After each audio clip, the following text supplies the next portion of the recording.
Heat, Garchomp, and the Dondozo. And Dondozo, the synergy between it and Tatsugiri, I think is really interesting. It's really fun. But I also want to touch on Baris' team, the Murkrow, Lycanroc, Tyranitar, Indeedee, Garchomp, and Rotom Heat as well. So first off, 2 Rotom Heats in one match. Yeah. Another Lycanroc.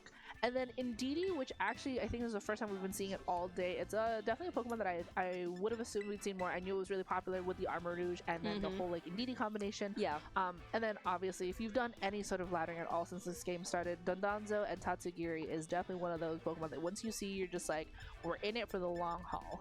Yeah, the Commander ability allowing Tatsugiri and Dondozo on their field together. For Tatsugiri, the little fish jump to the big fish's mouth, and then they kind of fuse together and be one Pokemon. It does mean that you only are ever going to have one Pokemon on the field at these points in time, but it allows Dondozo to get a +2 boost in all of its stats and making it really formidable, which is why, again, a lot of people are running this Murkrow because Haze will reset those stats, making it a little less formidable. It's so crazy. Like, I love, again, how like all these old and new Pokemon are interacting, and they're kind of just forcing Pokemon that you've never really thought about before to just come to the forefront of the meta here. But no Dondozo and no Tatsugiri here, as Baris leads with Tyranitar and Lycanroc, and we see a Murkrow and Goldengo here from Edward. 2 very classic pairs, Murkrow, Goldengo, often seen, going for Tailwind, Make It Rain. On the opposing side, that Sand combination of Lycanroc and Tyranitar as well. Tyranitar bringing that Sandstream to bring Sandstray onto the field with, lots of options with both Lycanroc and Garchomp for good synergy. Lycanroc, in this case, with Sand Rush, going to have its speed doubled, so it's going to be nice and fast on the field. But Murkrow will have something to say about that, able to go for that speedy Tailwind as well with the Prankster ability. I also just want to touch on that Goldengo, another one that has Nasty Plot, so I think kind of climbing up in the ranks a little bit here. But you do have to contend with the fact that Lycanroc is very fast now. It is going to be such a huge threat on this field. We are going to be seeing a Terrasilize here turn 1. It is going to be that Goldengo here on Edward's side of the field. Goldengo going to get for that Terra type Steel, going to boost up that Make It Rain even more. If you thought it was if you thought it was going to axe your Pokemon before, the Steel type is going to make it hurt even more than that. But Baris going to respond in kind of with his own Terrasilizing. Yeah, that's the thing with the rock type, you need to find a way to work around steel types when they're against you on the field, and flying type is a nice way to adjust to this. A flying Tyranitar, there's going to be a lot of balloons to get that thing off the ground for sure, but it now does allow it that kind of type defensively. Murkrow is going to go for the Tailwind, wouldn't be surprised to see Make It Rain come out from this Goldengo as well, being able to hit both the opposing Pokemon, but Lycanroc is still going to be faster thanks to its ability, going for that Bulldoze. It's obviously not going to affect the Murkrow or the flying type Tyranitar now, but it is going to connect into that Goldengo. It's a great way of speed control too, because normally we see Icy Wind a lot more popular here, but Bulldoze finally actually making its way back into this meta here is almost going to pick up the knockout here on that Lycanroc. That Lycanroc is carrying that Focus Sash, so is going to hold on here. Still not quite enough to get the speed down for below where Tyranitar would be, but is going to at least get some damage here as Tyranitar goes for the Assurance into the Goldengo, gets a critical hit, not going to matter here, but Assurance more importantly, I'm going to able to do, I think it's like double damage as long as you've been hit that turn. Yeah. So just actually kind of a great move. Definitely not something that you see outside of like maybe your playthrough of any sort of game ever. It's honestly, it's one of those moves when I'm in game, it says, do your Pokemon want to learn Assurance? I'm like, no, I don't want to change that. But Did you ask your Pokemon for you to do that now? No, I made an executive decision for my Pokemon. But this is the thing, Tyranitar and Lycanroc a really great combination, and I think getting rid of the Goldengo was critical for Baris there. If Goldengo was allowed to stay on the field, it was going to be able to deal a lot of damage. Now, Garchomp coming in for Edward is a really nice adjustment as well. Garchomp, if it was something like the Sandvale variant, that would be really cool, being able to take advantage of Baris's sand in the sky, but actually instead it is going to be just the rough skin variant. Endure is going to come out from the Lycanroc. It's going to be able to survive anything that gets thrown its way this turn, as Garchomp does go for the rock slide. It's going to hurt Tyranitar, but it is still defensively bulky enough to be able to survive it. Okay, I'm just going to say this right now. I am amazed at seeing some of these moves. Murkrow does pick up the knockout here on that Tyranitar thanks to that foul play. Assurance and Endure, 2 moves that I see in my regular game through the Pokemon game, but very rarely ever see in any sort of competitive aspect. The Endure making sure that Lycanroc stays on this turn. Murkrow now going to come into that place of that fallen Terrasilize Tyranitar for Baris. Might have to try to match the maybe the Tailwind for later on, but that's so kind of why I'm still trying to get over that Endure. Yeah, I think it's unfortunate Tyranitar's gone along with the Terastallization that Baris had, but then Murkrow is often the key to success here.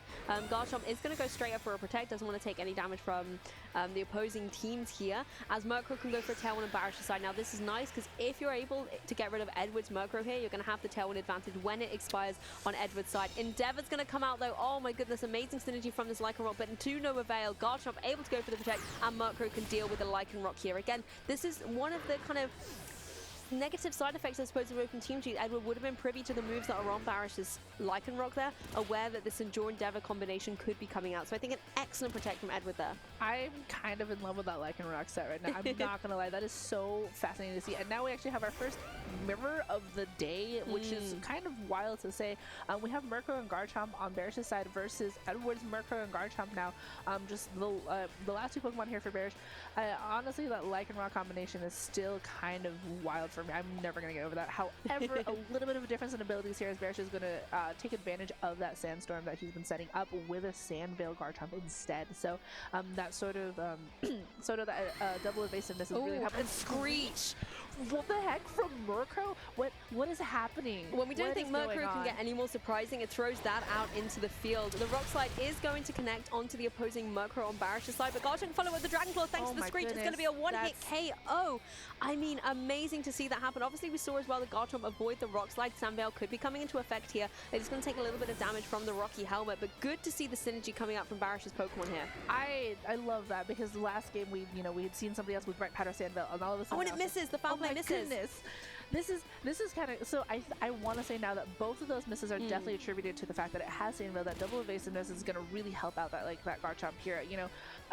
It took a lot of damage from the double combination of rough skin and Rocky Helmet, but the fact that you didn't have to worry about your Garchomp taking unnecessary damage this turn, you might still have a chance. Tatsugiri though, but no Donzo. No Donzo, but Tatsugiri's face always means business when it joins the field, and it is carrying that Choice Scarf. Something like a Draco Meteor here is going to really hurt into that opposing Garchomp. Yes, it is going to have, the potential to avoid, but we'll have to see if that will come into reality. The Murkrow is going to go for Tailwind on Edward's side, as Tatsugiri actually goes for Dragon Pulse, is going to connect and pick up the KO against that opposing Garchomp there. Yeah, so Tatsugiri is showing, hey, I don't need a giant fish to help me get to victory. Murkrow, Barish's side going for that foul play back into Edward's own Murkrow. But this Murkrow, great utility, great sort of support Pokemon, not exactly the best at dealing damage out. So sort of the writing on the wall that you're going to see here as we do see a forfeit here from Barish, as that Murkrow not going to be able to do much against a Tatsugiri and a Murkrow. Yeah, I mean, that's the thing. You can't write Tatsugiri out. It's very viable as a Pokemon in its own right, even without the Dondozo paired up next to it. And I think, if that Dragon Pulse had missed, Sandveil coming into effect, as it had been doing already for Barish on several turns there, that could have been a completely different match. Garchomp would have been able to pick up some KOs and been able to deal with it. The Dragon Claw obviously being able to deal a lot of damage to Tatsugiri. I think going into this next match, I mean, I really like the way Barish was able to play this out. It had a lot of surprises for us, not analyzing the team sheet as much as his opponent will be doing. So, we still got a few surprises watching that through. But again, if you are the opponent, you're able to see some of the kind of tricks that Barish has up his sleeve in this particular team combination. I don't think there was anything wrong with the way it was played out. I liked having the sand on there and with both the Lycanroc and the Garchomp being able to benefit from it. But you have to credit the way Edward was able to play around it, identifying the way that Barish was going to be playing. And I think that was the big adjustment, that Edward was actually able to play Barish really well in terms of his mindset and reads. Yeah, especially when you're coming up against moves that, again, you don't normally see in a competitive aspect. We all see Endure, and we see Endeavor and stuff, and we're like, okay, cool, we'll just pass on it, or it might be something cheeky and fun to do in your in-game playthrough. But to see it used almost successfully in a competitive aspect, I think kind of makes you rethink it, because it's even in an open team sheet, if you see it, you're like, well, how am I supposed to stop that, right? And so you really have to just sort of consider what your options are in that sort of aspect. And you have to see if you can identify when your opponent is going to go for those, because yes, otherwise you might be looking at them worrying, and then again you'll overthink or overpredict, and that's where your opponent can capitalize. So Edward was able to stay really calm, cool, and collected in that match.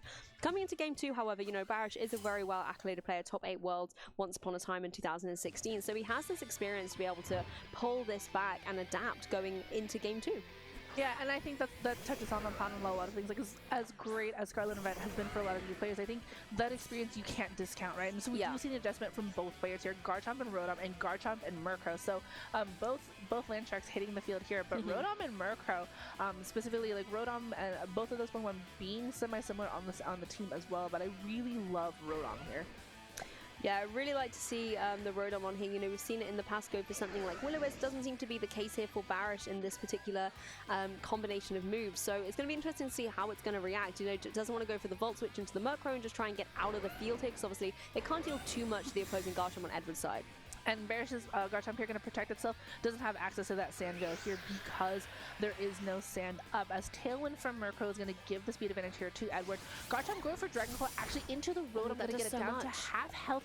Rotom going for the Volt Switch here into that Murkrow. Does manage to pick up the knockout here, so any sort of utility that Murkrow provided in that previous game no longer an option here for Edward, as Baris is able to pivot with that Rotom's Volt Switch. That easy like one-hit knockout here. So you know that Murkrow is actually carrying an Eeviola, so being able to knock it out alongside there. But Murkrow now coming into place of that Rotom, so maybe able to set up its own Tailwind next turn. I mean, the Rotom carrying the Choice Specs there for Baris really paying off, and I think that was a really critical KO. We saw how Murkrow was so disruptive and annoying to deal with. Even those foul plays were just able to pick up the KOs against the Pokemon on Baris' side before he was able to go for those big, powerful moves. Tatsugiri is on the field though, however, and this was the downfall of Garchomp in the previous game. Murkrow on Baris' side could go for something like the Tailwind here, you know, trying to get that up on the field for Baris as well, but then the Garchomp's still in a difficult situation. There's no sand to activate that Sand Veil, and we know that the Dragon Pulse can just deal with it straight away. So now you're in a position where, like, okay, you have two things on Edward's side that, like, one would be faster than yours because the Tailwind was already set up before the Murkrow went down. So how are you supposed to protect your Garchomp, which is probably, like, the heaviest hitter that you have right now? And again, Sandville isn't activating just because of the fact that there is no Tyranitar here, but we are going to see a Terrasilize here, and it's going, I want to say that's from Baris' side, which is going to be the Steel type on the Garchomp, so a little bit of a change that we've seen from other Garchomp, which generally like to capitalize on the fact that, like, Rock and Ground might be here. Tailwind now is going to activate here, is going to match the Tailwind now on Edward's side, and Tatsugiri actually still going to be faster here with that Choice Scarf, so the Dragon Pulse not going to be doing much damage thanks to erasing that Dragon type here. Dragon Claw from Baris' Garchomp going to go first, is able to pick up that knockout one more time on Edward's own, is going to take double damage from the Rough Skin and the Rocky Helmet though. I do like that targeting on Baris' side though. Sure, you can go for the Dragon Claw into Tatsugiri, but then at the same time, you're now Steel type. You don't want to take any ground type moves from the Garchomp on Edward's side, so I think getting rid of the Garchomp and then being like, hey Tatsugiri, what are you going to do to me? And particularly, what are you going to do to me when you get into Dondozo's mouth? You're not even valid on the field at the moment, is a really nice position, and Baris has been able to pin Edward down so well here, because yes, you now have the Commander ability. Dondozo is looking great with all its stats, but Murkrow is still there ready to click that haze button and just really rain on Dondozo's parade. Yeah, and the fact that Murkrow also has Eeviola, it means it can at least take a couple of hits here, but the haze especially, like you had mentioned before, like, it's such a good way to counteract the Dodonzo-Tatsugiri combination, and these are the last 2-1 on Edward's side of the field, which actually won't really matter as much, but there's no way for him to really reset that. Sure, Order Up gives you that plus plus to your attack every time, but Murkrow is, as long as Murkrow's on the field, it'll be able to do what it's doing right now, which is click haze, eliminate those stat changes, and make sure that Dodonzo is just going to be, you know, not able to do much. Tatsugiri, like, unable to be hit from any sort of move. Murkrow is flying here, but Earthquake is going to still land to that Dodonzo. Does some good damage here, is going to have to take some residual damage from that Life Orb. And unfortunately, Dodonzo is going to return with its own Earthquake. That Steel type now on the Garchomp is going to be able to just pick up that easy knockout. Was already on its last kind of legs there. Yeah, the other thing, however, though, we know Baris has the Rotom in the back, Choice Specs as well. That's going to hit really hard into that water Pokemon of Dondozo with something like a Volt Switch here. And I don't believe we know Baris' last remaining Pokemon at this point. So whatever that is coming into the back, Baris, I believe, still has all 4 Pokemon remaining. That's going to be able to potentially, and hopefully for Baris, deal with the Tatsugiri when it comes out again. Because that's the one thing I think players sometimes fall into the trap of. You see the Dondozo and you're like, right, I've KO'd it, great. And suddenly there's a Tatsugiri you've got to deal with, and particularly one with the Choice Scarf can be really disruptive. And now we're going to see something that most players are going to be familiar with. The Dodonzo hiding behind this Protect here just to get that little bit of extra HP back from the leftovers. Volt Switch from Rotom, and then any move from Murkrow here not going to connect into that Dodonzo spot. Murkrow, though, going for the foul play just in case. But honestly, just the only target right now, because until Dodonzo is knocked out, Tatsugiri is untouchable. Exactly, and of course, even when Tatsugiri comes back out, the Volt Switch is still going to hurt it as well. You know, this Rotom is going to be able to use its Choice Specs to do really well. The Tailwind, as you can see, is expired on Edward's side as well, and it's still up on Baris' side, so you know the speed advantage is going to be with him, and even when Tatsugiri comes out, something like the Choice Scarf, it's going to have to contend with that speed variation. And now we're going to see Edward go for that Terrasilize for his Dodonzo. It is going to change into a Steel Terra type here, so going to negate a lot of the damage that it would have taken from that Full Switch. So Edward is at least, 1, getting back a little bit of HP from the previous Protect, and then 2, saying, hey, I'm not going to get knocked out from something like Volt Switch so easily. Still does a lot of damage thanks to that Choice Specs boost. Baris is going to show us his last Pokemon here, and, you know, whatever it might be, is still going to have to contend with a Steel type here. That Tyranitar gonna be in a little bit of an awkward spot. It does bring up the Sandstream for what would have been a Garchomp that was knocked out from before, but foul play from Murkrow. Oh, so close to knocking out that Dodonzo with that 6 HP left. Tyranitar taking an order up on that switch in here is going to get a boost from that order up, and Murkrow going to get hit by the Sandstorm.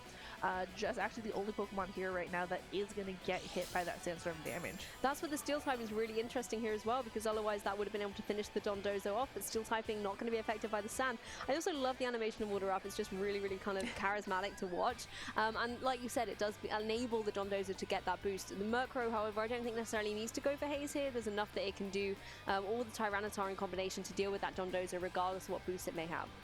Yeah, I think so thanks to the Murkrow actually moving first here, that Dondozo is going to get knocked out before it can do any sort of heavy damage into that Tyranitar. So now it's just going to have to be Tatsugiri being on the offensive here. And against two other Pokemon, might be a little bit of trouble, might get flinch here as Tyranitar goes for the rock slide. Is almost enough to pick up that knockout, but Tatsugiri is going to get knocked out thanks to that extra damage from that Sandstorm, putting us to a game 3. Yeah, we haven't had a game 3 in a while here in the Swiss round, so it's nice to see the action coming to a close. Remember, when Top Cut is in contention, this is where the players really have to pull out all the stops in order to try and get through that victory. I mean, the adjustments in that game 2 were brilliant. I really like the way Baris, utilized the Rotom there to be able to deal so well with the Pokemon on Edward's side, whether it was the Murkrow, whether it was applying pressure to Dondozo and Tatsugiri. It really was a key Pokemon, and using the Volt Switch was enabled it to be able to be preserved, right? So it was always in the back lurking for when it needed to come back out. And at the same time, I like the adjustment from Edward, going for that Dondozo Tatsugiri, because we saw in game 1 he wasn't afraid to just go for Tatsugiri. So bringing that synergy could have been phenomenal play, but Baris was able to counter it, having Murkrow nice and healthy and pinning him down into that situation. Yeah, I think honestly, like, that Rotom was sort of like the crux of the plan here for Baris, just being able to say, hey, I have a way to pivot, I have a way to make sure I can do damage into you, and like the fact that it's Choice Specs Rotom, like dealing that just extra damage alongside the ability to just kind of switch out. Like, there's very few things that, like, don't get hit by something from Rotom, and it's really only just that Garchomp. So you're in a spot where, like, if you see the Garchomp, then you're okay to just sort of kind of keep switching out. And honestly, even your own Garchomp able to just sort of get that, like, that knockout on Edward's Garchomp, I think really comes down to your heavy hitters and how well can you preserve them and how well can you support them. Well, the Garchomps have been key, right? They've been often in the mirror against each other and coming down to which one's going to have the support of the Murkrow to get the speed advantage and allowing it to be able to pick up the KO with Dragon Claw against the opponent. Really, really nice to see. And the one thing we saw in game 1 that was very exciting from Baris was the Screech on the Murkrow as well, lowering the defense of the opposing Pokemon so that your physical moves are going to deal more damage. And that's just a really nice way to adapt play, whether you're possibly in a situation where the opponent has a little bit more bulk, even in a Dondozo situation. If you maybe predict it's going to come in, you could go for that Screech and just try and deal with it. But I think it's just really nice to be able to try and threaten the opposing Garchomp with that kind of character. Yeah, and it just shows you that you don't really actually need the sand to sort of help out that Garchomp. Like, Tyranitar and Garchomp can stand on their own without having to worry about the other. Yeah, it's really just Murkrow at this point in this day and age that's really the support Pokemon for everybody else. We saw that, like, Edward was trying to figure out, I guess, like, his best options for this game 3, because honestly, like you said, Top Cut is in contention now, and both of these players are X1, and that's really kind of like a stressful place to be put in sometimes when you're like trying to figure out your resistances and your opponent's resistances and all that. We are going to see Rotom and Garchomp. Wow, this feels like a blast from the past. As Rotom and Murkrow actually are going to be the lead of choice here from Edward. I'm sorry, I saw Garchomp and Rotom and went, what year am I in? Yeah, I mean, we know it's 2023 now, but we'll slip on that, I'm sure. The interesting thing, again, Rotom is now facing down against this Murkrow. We know one Volt Switch is enough to deal with the Murkrow, and that was pivotal in game 2 because it is a key Pokemon there. We can see also a little bit of insight from our side that there is no Dondozo in the back, so Tatsugiri could be coming out as the secret last chance there for Edward against that Garchomp, which was such an amazing way for him to play through game 1. But in this situation, I mean, there's not a lot that the Rotom on Edward's side can do, so I wouldn't be surprised to see it try and Volt Switch out here. Garchomp coming in, I think, is a really nice adjustment from Edward, predicting that Volt Switch is going to come down into that Murkrow again, as the Garchomp on Baris' side just protects. Oh man, so now we have a semi-mirror here as Rotom on Baris' side goes for the Volt Switch, actually goes into what was that Murkrow. Rotom actually going to try to land a Will-O-Wisp, is unable to do so because of that Protect. So now we're in a situation where we have, like, this mirror match, and now it's all of a sudden like, well, something can't Volt Switch, but now it's just the Garchomps that are just kind of in a scary spot against one another. particularly when you know that Will-O-Wisp is on the Rotom on Edward's side. It's not on Barish's side, so that's a sigh of relief that Edward can breathe with his own Garchomp at this point. But on Barish's side, you want to preserve your Garchomp. We've seen how devastating it can be with those Dragon type moves, particularly when there's a Garchomp and a Tatsugiri on Edward's side. So I wouldn't be surprised to see it being preserved here, or just crossing fingers and hoping Will-O-Wisp will miss. Oh my goodness, this is actually like one of like the wildest sort of mirror matches that I think you can see, because there's like such variety in like their choices here. Garchomp on Edward's side going for the protect here, not gonna want to be hit by that Dragon Claw from Baris' side, as there it goes straight into that protect. We did see Edward's Rotom try to click into that Will-O-Wisp. It'll be just kind of to see if it'll land or not, as Rotom on Baris' side goes for the Volt Switch, moves first, gets a critical hit on top of the Specs. What if Tyranitar's coming in now? If Tyranitar comes in here right now and they miss that Will-O-Wisp because of that sand veil, I will be amazed. Yep, there's Tyranitar bringing in the sand, activating the sand veil now on Baris' side. Sandstorm kicking up, that evasiveness is going up here. Rotom going for the Will-O-Wisp. Oh, is able to land it, which honestly, if I could count on my hand how many times I see a Will-O-Wisp miss, I'd still only have one hand up most likely. But Garchomp getting burned here is actually huge for Edward and actually terrible for Baris. That attack stat getting like absolutely halved here is really rough. I mean, we might see Sandville activate later on, but the fact that that burn has landed makes all the difference right now. Yeah, it was certainly a risky strategy for Baris to go on, but I think Edward's doing what he did so well in game one and actually reading Baris incredibly well, you know, identifying where Baris wants to target and going for those wise protects, enabling opportunities like the Rotom going for the Will-O-Wisp. Of course, Baris still played well in the sense of bringing in that Tyranitar to enable the best possible opportunity for Garchomp to miss, and it is that risk. Unfortunately, it just didn't pay off in a game 3. Yes, you sometimes want to run those risks, but you need them to fall your way because there is no last chance when this comes out. Rotom's going to rejoin the field now. You know, Tyranitar did its bit with setting up the sand. Garchomp is going to go for the Dragon Claw, but look at the damage that it deals. It's only about 50%. It's going to have to take the rough skin damage as well, and the Rocky Helmet damage. So I'm not sure with the trade-off here. You know, Garchomp on Baris' side really is going to be a little bit weak here. You know, I think actually if you're Baris, you're quite happy to see it go down. Yeah, because at that point it's just like no fun, like sort of like dead weight here. So if you at least get that free switch in here, Tyranitar not gonna take any damage. Rotom just takes that Thunderbolt pretty comfortably here. So Garchomp on Edward's side was able to at least pick up a knockout. But if you're Baris, you're like, you know what? At this point, like that Garchomp is not gonna be able to do much damage. It's really sort of just like incapable of like picking up this knockout here. Now, Citrus Berry from Edward's Rotom is gonna activate here, bringing back its health up into the green. But now at least you're in a little bit of a better spot to try and contend with the Garchomp on Edward's side. It is at half health, so your Garchomp was able to at least try to do something. That's true, but the Rotom on Baris' side is going to have a hard time dealing with this Garchomp. I'm sure Murkrow can go for something like a foul play, but I don't think it's going to be able to get the KO at this range. Garchomp still has a lot of HP remaining on it. If you're Baris, you maybe just want to Volt Switch or go for a Thunderbolt into that opposing Rotom just to try and deal with it a little bit and then find a way to switch your Rotom out. The one thing you don't want is to get pinned into having an electric type move on that Rotom.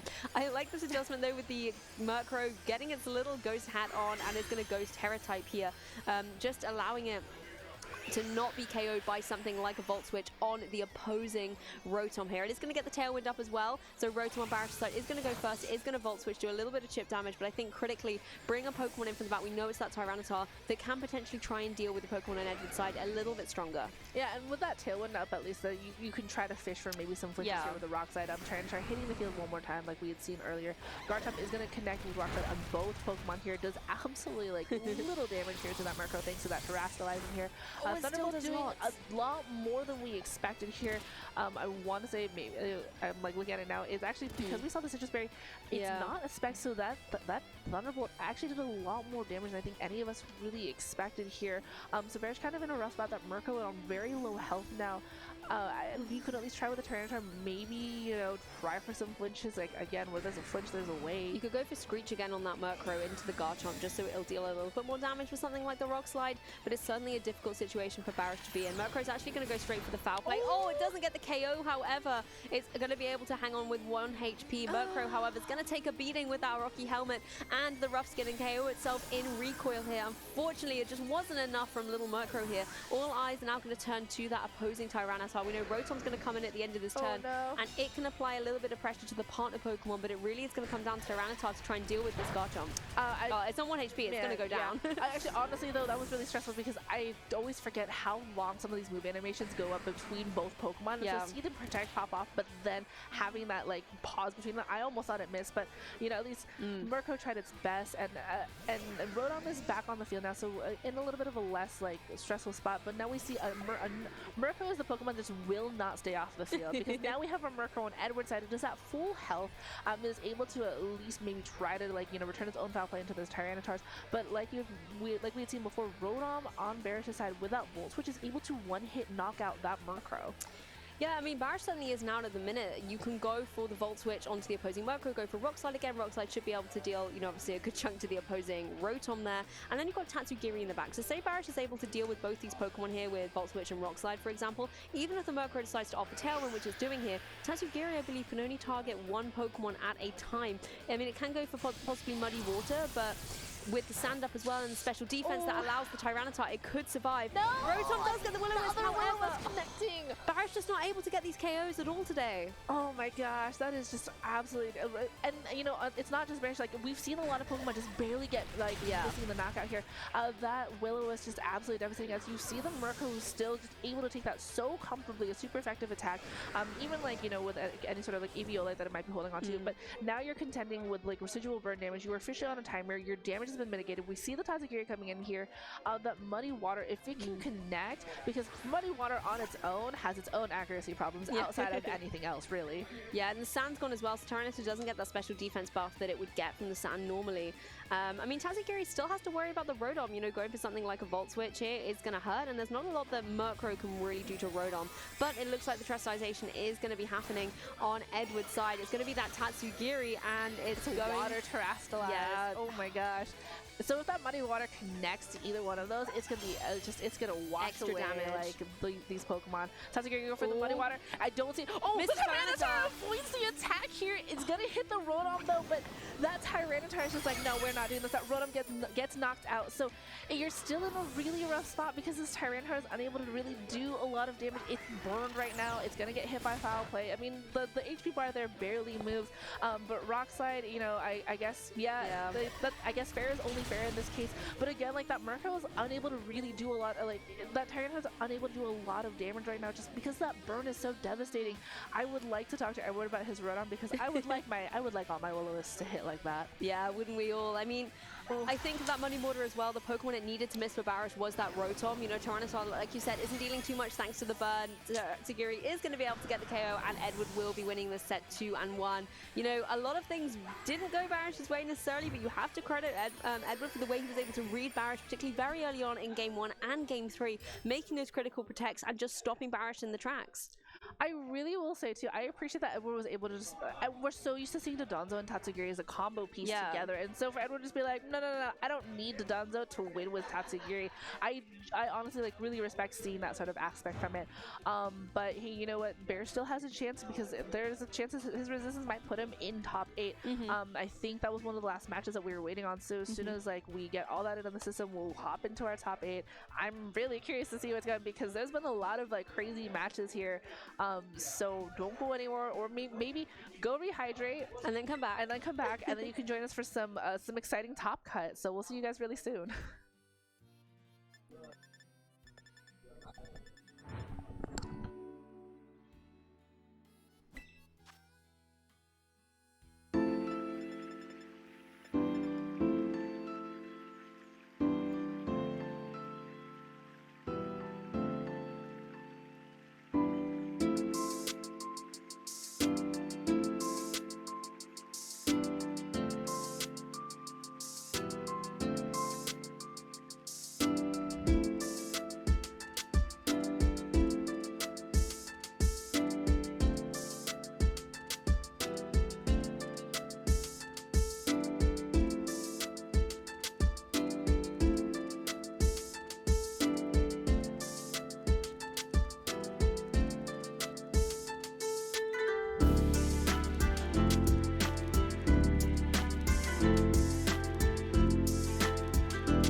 stuffs and top cut.